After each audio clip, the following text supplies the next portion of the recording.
를 우리는 변화와 계획의 시대라고 합니다. 제가 조금 비밀스러운 얘기지만 지난 화요일 날은 어쩔 수 없이 서울을 가야 했거든요. 그래서 누구에게 뭐 차를 운전해서 같이 가자고 할 수도 없고, 그래서 고속버스를 타고 가기로 작정을 하고 마스크를 단단히 썼습니다. 그리고 고개를 푹 숙이고 버스에 타서 가서 목적지에서 내리려고 뒤를 보니까 한 사람밖에 없는 거예요. 저하고 또 한 사람, 운전기사. 이렇게 엄청난 고속버스에 이렇게 세 사람만 타고 왔습니다. 가게들이 문을 닫고 길거리는 한산합니다. 어느 교회는 지금까지 130여 년 동안 6.25 전쟁 때도 예배를 멈추지 않았는데 이 코로나 때문에 예배를 멈추고 비대면 예배를 드리게 됐다고 하는 기사를 신문에서 보았습니다. 마스크를 쓴 풍경은 이제 2020년을 사는 우리 모두의 얼굴이 돼버렸습니다. 지금까지 교회는 2000년을 지내오는 동안에 얼굴과 얼굴을 마주하면서 대면 예배로만 예배를 드려왔습니다. 그러니까 이 비대면이 익숙하지 않은 거예요. 그 누구도 살아보지 못한 시대, 그 누구도 경험해보지 못한 이런 비대면 사회를 우리들이 살아가고 있는 것이죠.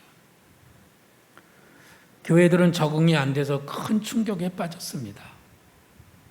대면이냐 비대면이냐 이것 때문에 또 교회 목사님들끼리 서로 논쟁을 벌이고 있습니다. 우리가 느끼는 가장 두드러진 변화는 다른 것이 아니라 비대면 사회라고 하는 것이죠. 어떻습니까?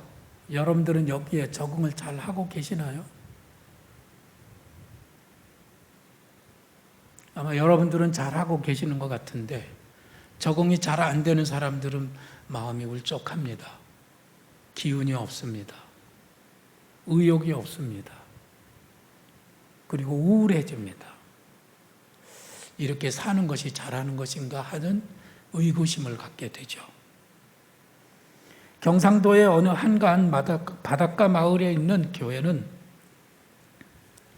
교육을 담당했던 교육 목사님과 전도사님이 다른 직장을 찾아야 했습니다. 교회를 사임한 것이죠. 왜냐하면 어린아이들이 교회를 오지 않고 중고등부도 교회에서 더 이상 자리를 잡지 못했습니다. 코로나 때문에 아이들을 보내지 않는 것이죠. 학교에서는 교회 가지 말라고 그렇게 말을 하기 때문에 애들은 안 옵니다. 그래서 그 교회 장로님이 중고등부를 맡고 권사님은 어린이부를 담당해서 예배를 드리고는 있는데 오는 아이들은 1명이나 2명입니다. 변화와 개혁의 시대, 우리 모두가 실감나게 느끼고 있습니다. 이것은 위기라고 말합니다. 그러나 또 한편 우리들은 이것이 우리에게 기회가 된다고 그렇게 얘기를 하고 있죠. 어떻게 하면 우리들이 이 기회를 잡을 수가 있을까요? 어떻게 하면 이 위기가 우리에게 기회가 될 수 있을까요? 오늘은 이 문제를 놓고 하나님의 말씀을 통해서 또 다시 답을 찾는 지혜로운 복된 하나님의 사람들이 되시기를 바랍니다. 오늘 읽은 성경 말씀을 보면은 사도 바울이 길이 막혔도다 라고 말합니다. 무슨 길이 막혔을까요? 다 같이 읽어보겠습니다. 형제들아, 내가 여러 번 너희에게 가고자 한 것을 너희가 모르기를 원하지 아니하노니 이는 너희 중에서도 다른 이방인 중에서와 같이 열매를 맺게 함이 하리로되 지금까지 길이 막혔도다. 사도 바울은 정치와 경제와 문화와 모든 종교의 최고 중심지였던 세계 중심지인 로마에 가서 복음을 전하기를 원했습니다. 그래서 로마에 있는 그 교인들을 만나기를 원했고 그 사람들을 만나서 그들에게 복음을 전하기를 간절히 사모하면서 기회를 노렸어요. 그리고 하나님 앞에 기도를 드렸습니다. 하나님, 로마로 가는 길을 열어주십시오. 그런데 길은 열리지 않았어요. 1년이 가고 2년이 가고 10년이 가고 20년이 가도 로마에 갈 수 있는 길은 열리지 않았습니다. 로마에 복음을 전하는 일을 하나님이 싫어하실 리가 없는데 그것이 하나님의 뜻이라고 생각하는데 왜 길은 열리지 않을까? 고민하고 있는 중에 사도 바울은 늙어가고 있었던 것이죠. 이러다가 로마에 있는 교인들에게 영영 복음을 못 전하겠구나. 그렇게 생각이 들었을 때 그는 다른 길을 찾게 된 것이죠. 뭐를 했을까요? 그는 로마에 있는 교인들에게 편지를 썼습니다. 그것이 바로 로마서예요. 여러분들은 편지를 썼다고 하는 말에 별 감흥이 없을지 모르지만은요. 그때 쓴 이 편지는 오늘로 말하자면은 최첨단 매체입니다. 그것이 최첨단이었어요. 우리들은 최첨단의 핸드폰을 다 갖고 계시죠. 핸드폰 없는 분 한번 손들어 보세요. 다 가지고 계시잖아요. 거기에다가 오는 문자로 메시지를 SNS로 보냅니다. 근데 옛날 사도 바울 시대에는 글씨를 쓰고 읽을 줄 아는 사람이 100명 중에 1명도 안 됐어요. 1000명 중에 1명도 안 됐습니다. 더군다나 글씨를 쓰기 위해서 준비해야 되는 종이라는 것이 그 후로 수백 년이 지난 다음에야 종이는 발명됐기 때문에 종이라는 것도 없었어요. 그래서 최고로 값싼 종이가 뭐냐면 갈대잎 납작하게 눌러가지고 그거를 이렇게 가만히 짜듯이 짭니다. 멍석 짜듯이. 그러면 이렇게 갈대잎을 짜서 그걸 눌러요. 그래서 바싹 말리면은 종이처럼 얇지는 않지만은 그래도 그 위에 글씨를 썼던 것이죠. 그게 파피루스예요. 그러니까 그런 종이를 구하기도 힘들었고 거기에다가 펜으로 잉크를 찍어가지고 글씨를 쓴다고 하는 것은 무지하게 어려운 작업이었던 것이죠. 그러나 사도 바울은 이 편지를 쓰는 일을 귀찮게 생각하지 않았습니다. 내가 몸으로 가지 못하면 편지로라도 그들에게 복음을 전해야 되겠다고 하는 뜨거운 열정을 가지고 있었기 때문에 그는 포기할 수 없었고 멈출 수 없었던 것이죠. 대면이 안 되면 비대면으로라도 복음을 전하리라는 바울의 열정이 당시의 최첨단 매체인 문자를 통해서 편지를 보내게 됐던 것입니다. 그때 쓴 그 로마서, 그것은 엄청난 영향력을 발휘하게 되었습니다. 당시는 글보다는 얼굴과 얼굴을 마주보고 이야기하는 그런 시대였어요. 내가 누구에게 전할 말이 있다. 그러면 거기까지 가야 됩니다. 그것이 서울이든 부산이든 가서 만나서 얘기를 해야만 했어요. 이것이 전령이죠. 그러나 대부분의 사람들은 글을 읽지 못했고 필기구나 종이 같은 것이 없었기 때문에 그들은 편지를 쓸 수 없어서 어쩔 수 없이 만나야만 했던 것이에요. 그런데 바울이 쓴 이 로마서라고 하는 것이 나중에는 그것이 인쇄도 되지 않았었지만 100년이 지나고 200년이 지나고 300년이 지나고 1000년이 지나고 2000년이 지나는 사이에 그것이 나중에 인쇄가 되고 오늘날 우리 책 속에 들어가게 됐잖아요. 여러분들도 로마서를 가지고 있죠? 그 글을 읽은 사람들 중에서 많은 사람이 하나님의 은혜를 깨달았습니다. 그래서 이 로마서는 인류 역사에 가장 막대한 영향력을 끼친 서신이 되었습니다. 길이 막혀서 갈 수가 없었기 때문에 하는 수 없이 궁여지책으로 쓴 편지가 인류의 역사를 여러 번 뒤집어 엎는 엄청난 위력을 발휘했다는 것이죠. 하나님은 지금도 어렵고 힘든 문제들을 안고 고민하면서 하나님 도와주세요. 이걸 어떻게 하면 좋을까요? 하면서 새 길을 찾는 성도들에게, 특별히 하나님을 사랑하는 자, 곧 그 뜻대로 부르심을 입은 자들에게는 모든 것이 합력하여 선을 이루게 하시는 그런 위대하신 하나님이십니다. 오늘도 많은 사람들은 방황하고 있습니다. 이 사람들은 자기 힘으로 살아보려고 몸부림을 치는 것이죠. 자기의 고단한 몸과 영혼을 맡길 곳이 어디에도 없기 때문에 그들은 괴로워하고 있습니다.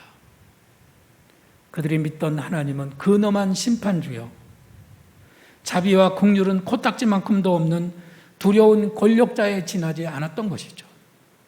오늘도 하나님을 믿는 사람들 중에는 하나님을 두려운 권력자로만 생각하고 있습니다. 그런 사람들이 무척 많아요. 그러나 가장 큰 문제는 뭐냐면 자기 인생의 주인이 자기라고 생각을 하는 거예요. 내 인생은 나의 것이라고 생각하는 것이죠. 그래서 그들의 마음속에는 하나님이 없습니다. 하나님이 계시다고 하더라도 하나님은 안방에 계시지 않고 저 사랑방에, 구석에, 거기에 모셔놓고 문을 쾅 닫아서 하나님은 내 삶에 아무런 영향을 끼치지 못하는 것이죠. 그런데 초대교회 교부인 어거스틴이 로마서를 통해서 회심을 했습니다. 어거스틴은 방황하는 젊은이였어요. 바람을 피우고 그리고 방탕한 삶을 살았습니다. 무엇이 진리인가를 늘 고민하면서도 그는 진리를 외면하고 살았어요. 근데 그가 로마서를 읽었습니다. 로마서에서 하나님을 발견했습니다.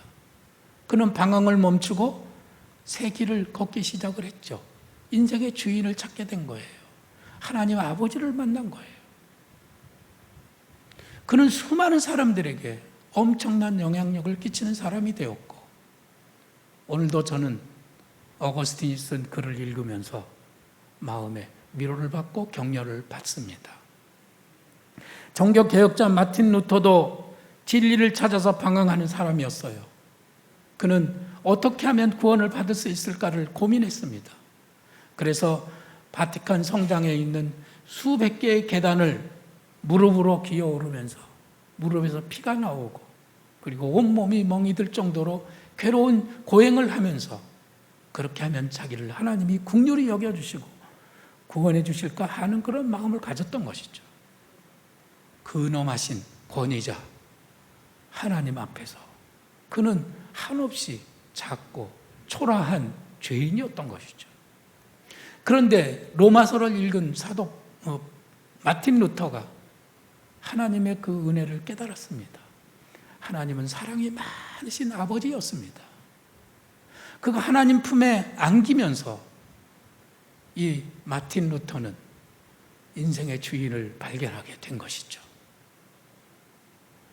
내가 노력하면 노력할수록 일이 잘 되는 것이 아니라 내가 하나님을 믿으면 믿을수록 하나님이 나의 힘이 되어주시고 나의 위로자가 되어주시고 나의 도움이 되신다는 것을 로마서를 통해서 마틴 루터가 깨닫게 된 거예요. 마틴 루터 속에 정권 교체가 일어났습니다. 개혁과 변화가 일어나게 된 거예요. 그 일을 계기로 해서 마틴 루터는 이제 새 삶을 살기를 시작하죠. 근엄하신 권위자 하나님 앞에서 초라한 죄인이었던 이 마틴 루터는 하나님 앞에 어린 아들과 같이 평안과 위로를 얻으며 그 아버지 품에서 한없이 행복한 하나님의 사람이 된 거예요. 그 마틴 루터 한 사람이 생각을 바꾸니까, 태도를 바꾸니까 세상이 달라진 것입니다. 할렐루야. 마틴 루터는 오직 믿음으로 우리가 구원을 받을 수 있으며 오직 믿음으로 우리가 하나님의 아들이고 딸이 된다고 하는 것을 그는 힘있게 역설을 했고, 그것 때문에 인류 역사는 새롭게 변할 수가 있었습니다.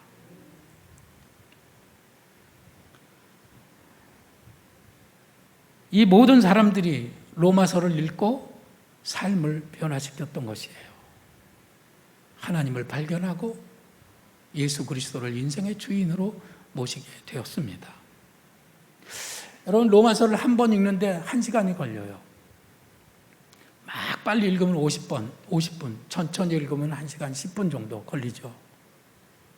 근데 어떤 사람들은 로마서를 100번 읽으면 인생이 바뀐다고 그러고 로마서를 100번 읽기를 위해서 애를 씁니다. 여러분, 100번 읽으려면 몇 시간이 필요할까요? 1시간 곱하기 100은 100시간입니다.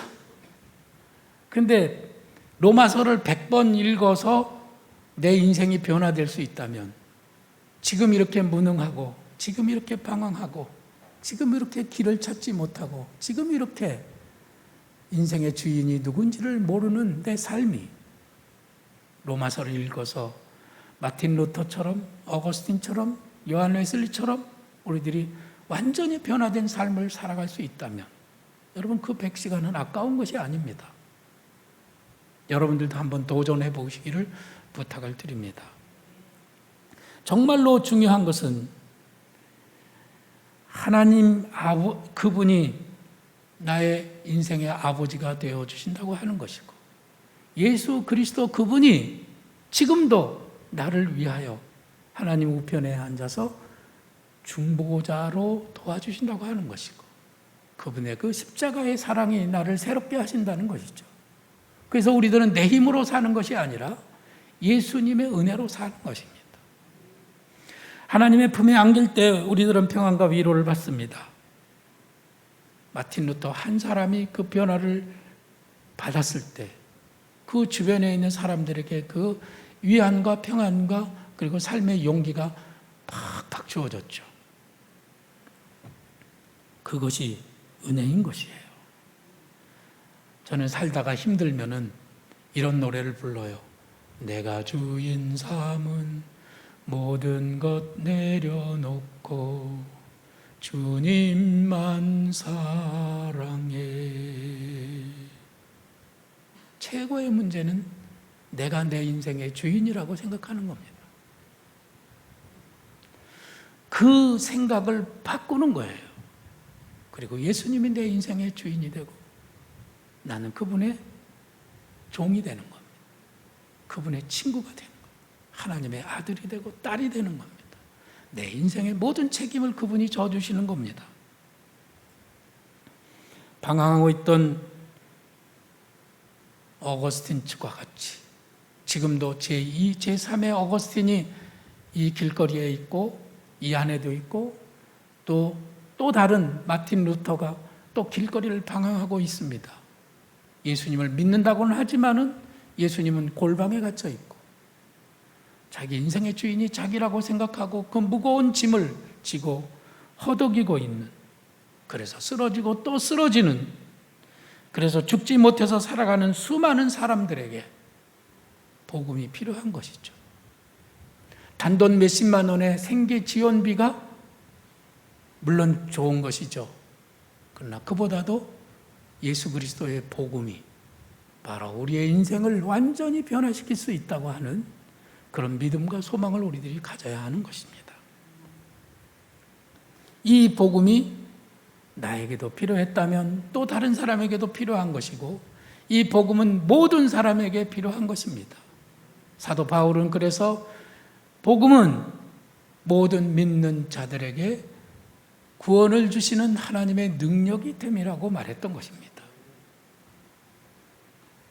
근데 우리들은 만날 수가 없어요. 사도 바울이 로마에 갈 수가 없었던 것처럼 우리들도 사람들을 만날 수 없는 그런 시대에 우리가 살고 있는 것입니다.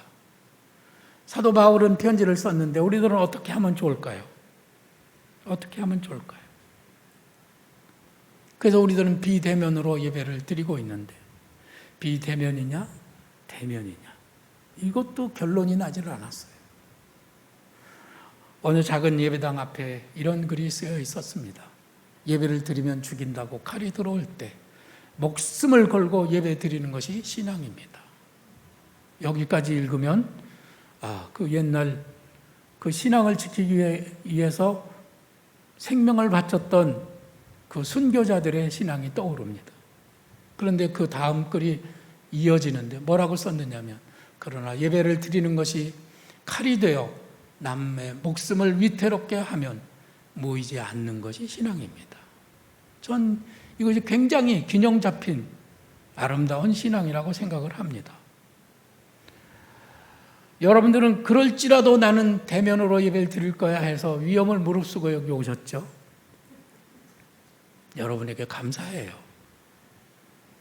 그러나 어떤 분들은 또 유튜브를 보면서 비대면으로 예배를 드리고 있죠?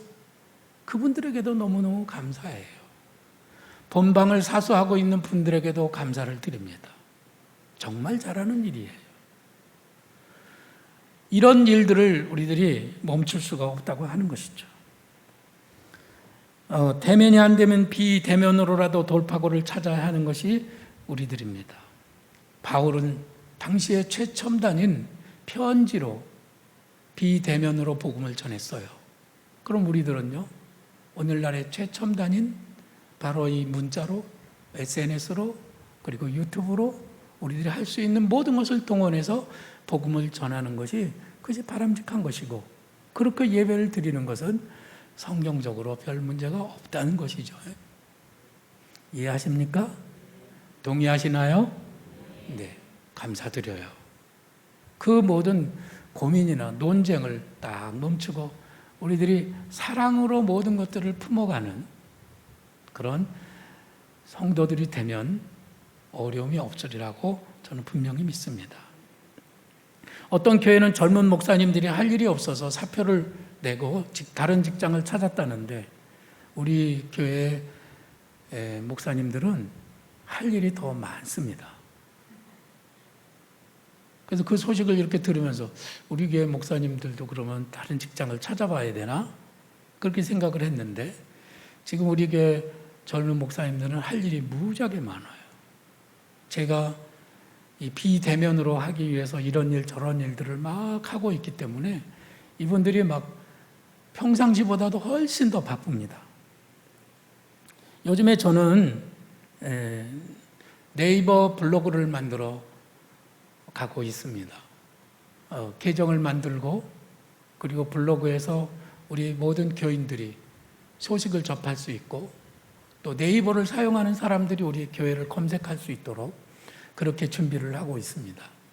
그것은 젊은이들을 위한 것이에요. 나이가 많으신 분들은 아마 블로그 그러면 그건 또 뭐야? 이렇게 하실 것 같아요. 젊은이들이 블로그를 사용하는 사람들이 우리 교회를 검색하면 교회가 쭉 소개가 될 수 있도록 준비를 하고 있고요. 그 다음에 유튜브로 여러분들이 예배를 같이 동시에 드릴 수 있잖아요.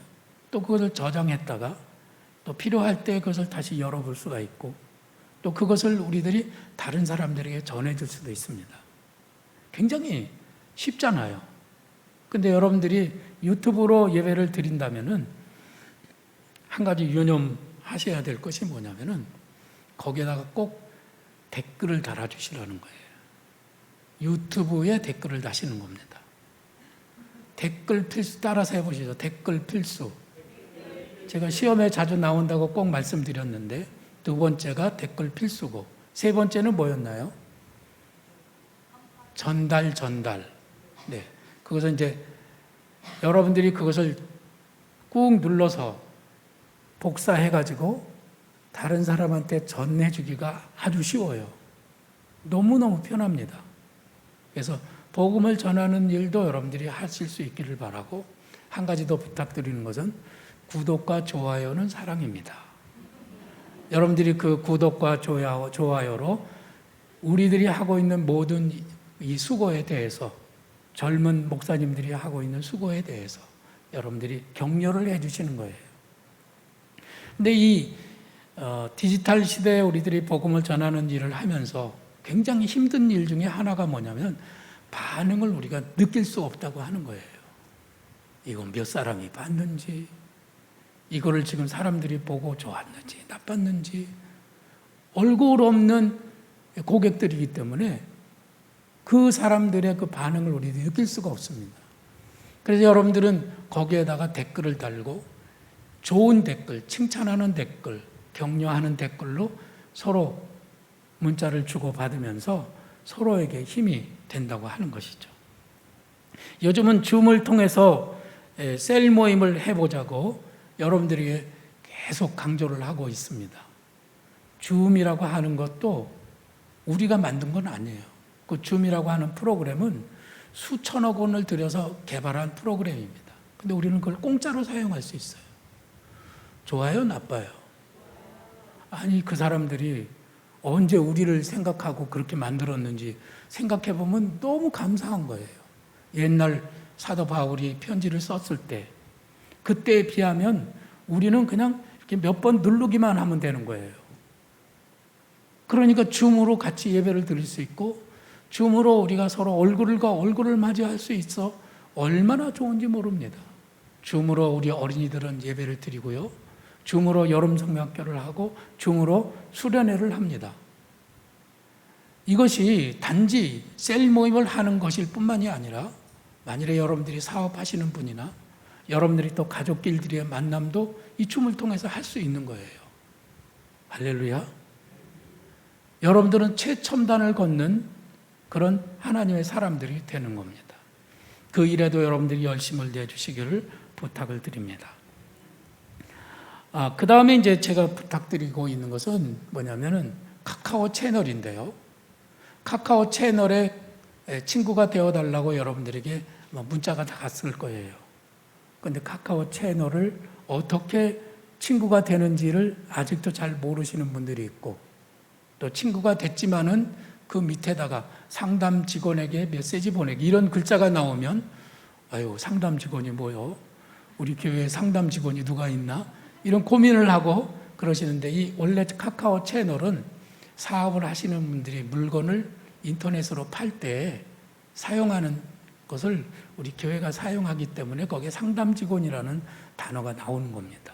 두려워하지 말고 상담 직원을 꼭 누르고 거기에다가 댓글을 꼭 써주시기를 부탁을 드립니다.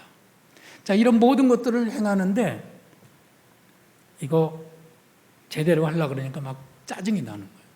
아이, 내가 막 얼마나 살겠다고 그거를 또 배워가지고 뭐를 하느냐고 그러시는데, 아니요.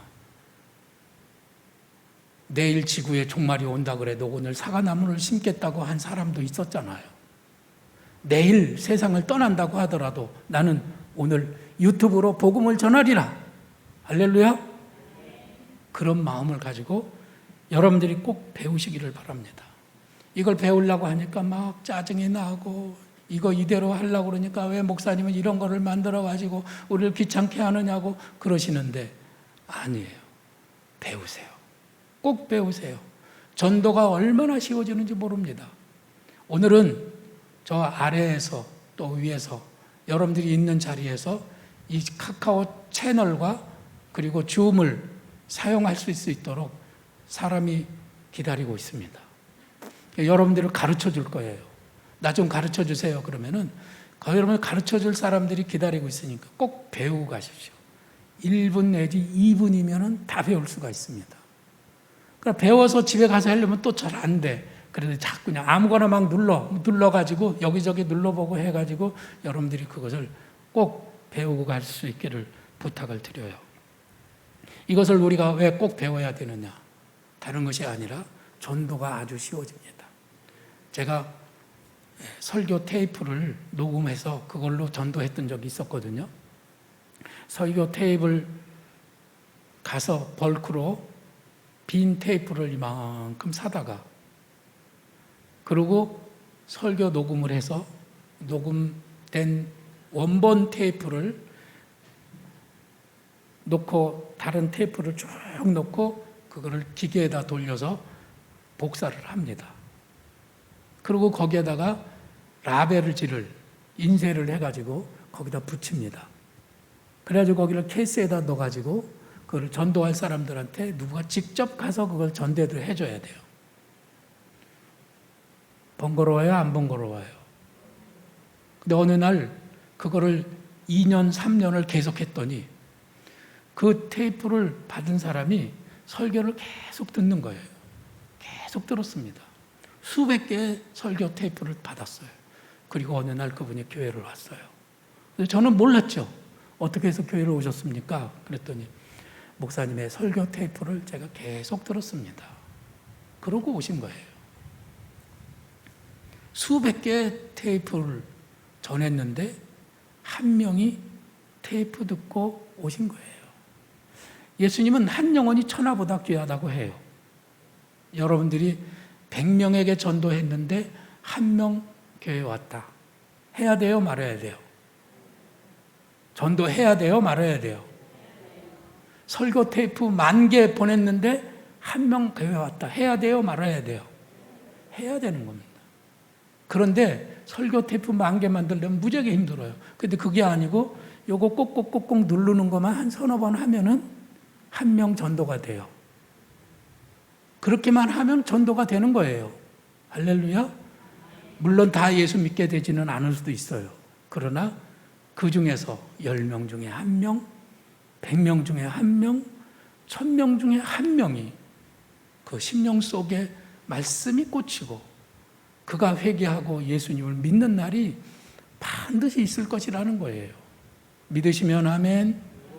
근데 이렇게 쉬운 전도를 손가락으로 누르기만 하면 되는 전도를 배우지 않아서 게을러서 못하고 있다면 그것은 내 탓입니다. 하나님은 말씀하셨어요. 네가 만일 그 망해가는 사람에게 네가 복음을 전하지 않아서 그 사람이 피를 흘리고 죽었다면 내가 그 피값을 너에게서 찾겠다. 사도 바울은 그 말씀을 생각하면 너무너무 두려웠기 때문에 내가 야만인이나 유대인이나 헬라인에게 다 빚진 자로다 하는 그런 마음으로 복음을 전했던 것이죠. 저는 가끔 힘이 들 때가 있습니다. 내가 목사지만 저도 감당할 수 없는 어려운 때가 옵니다.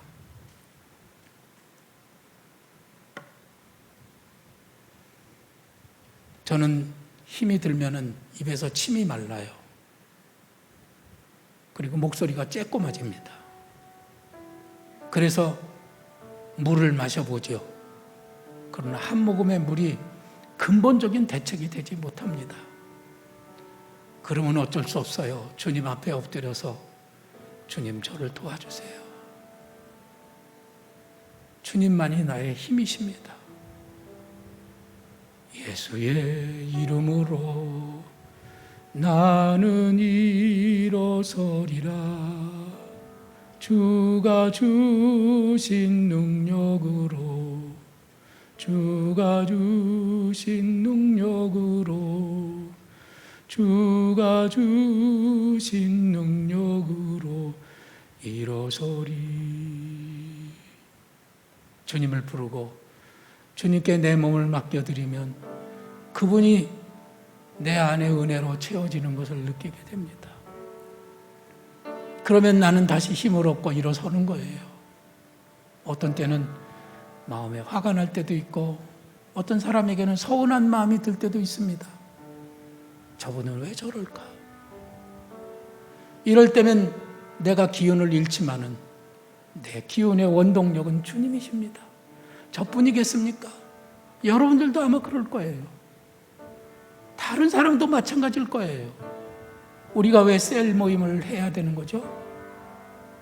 그 지쳐있는 그 사람이 지금 복음이 필요해요. 은혜가 필요해요.